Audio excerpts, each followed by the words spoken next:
एक और जंग न्यूज़ चैनल को लाइक कीजिए, सब्सक्राइब कीजिए और बेल आइकन दबाइए ताकि शहर की ताज़ा तरीन खबरें आप तक पहुँचे। एक और जंग, सच्चाई के लिए हमेशा तत्पर। पति के आपराधिक रवैये से तंग आकर पत्नी ने अपनी बहन, भाई और पड़ोसी की मदद से अपने पति को मौत के घाट उतार दिया। पति की हत्या के बाद उसके शव को पास के एक घर में दफना दिया गया और अफवाह फैला दी गई कि पति गायब हो गया है। इस मामले में शुक्रवार को पुलिस ने पत्नी समेत 7 लोगों को अरेस्ट किया है। घटना मुंबई के कुर्ला पश्चिम के बीबी नगर स्थित बेल बाजार के जय भवानी चाल की है। मृतक की पहचान दीपक सांगले उर्फ कोत्या भाई के रूप में हुई है। दीपक 16 जून को घर से गायब हुआ था और तकरीबन 2 महीने के बाद उसकी हत्या का खुलासा हुआ। पुलिस ने जांच के बाद 7 लोगों को गिरफ्तार किया, जिनकी पहचान विशाल राजू कराडे, किशोर साहू, आनंद गौतम, आदित्य गौतम, ऋतिक विश्वकर्मा, सरस्वती दीपक सांगले और मनीषा आचार्य को गिरफ्तार किया गया है। सभी भवानी चाल के रहने वाले हैं। बॉडी बगल के ही जो विक्टिम है उनके बगल के ही खोली में उनको गाड़ा गया था और अराउंड 3 से 3.5 फीट डेप्थ है।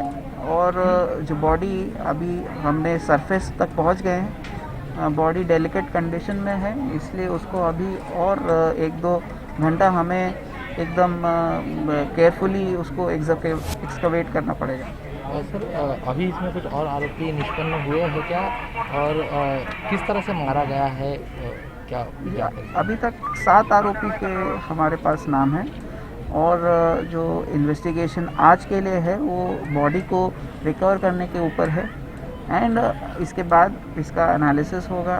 उसके बाद फिर से प्रश्न रखे जाएंगे आरोपी के सम्मुख और अगर उसमें और कुछ नाम सामने आते हैं तो उस तरह से निष्पन्न किया जाएगा। प्राइमरी क्या लग रहा है, किस तरह से हत्या की गई थी और किस तरह से दफनाया गया था? जैसा पहला इन्वेस्टिगेशन में अभी जो इनके स्टेटमेंट्स थे उसके बेसिस पे जो इंटरोगेशन हुई उसमें जो निष्पन्न हुआ था उसमें जो आरोपी हैं उन्होंने उसे स्टैब किया था। सो अभी उसके बाद जो बॉडी मिली है उस पर फोरेंसिक एंड डीएनए एनालिसिस करने के बाद अगर कुछ और उसमें मिलता है तो उसके ऊपर भी उन्हें क्वेश्चन किया जाएगा। हाँ, ये प्रकाश उर्फ कोत्या सांगड़े, इसकी बॉडी उसके घर में दफनाया गया था और जो आरोपी है उन्होंने बताया था कि उसके घर में दफनाया। ये सवेरे 10:30 बजे काम चालू हो गया, दोपहर को 2:45 पर ख़त्म हो गया।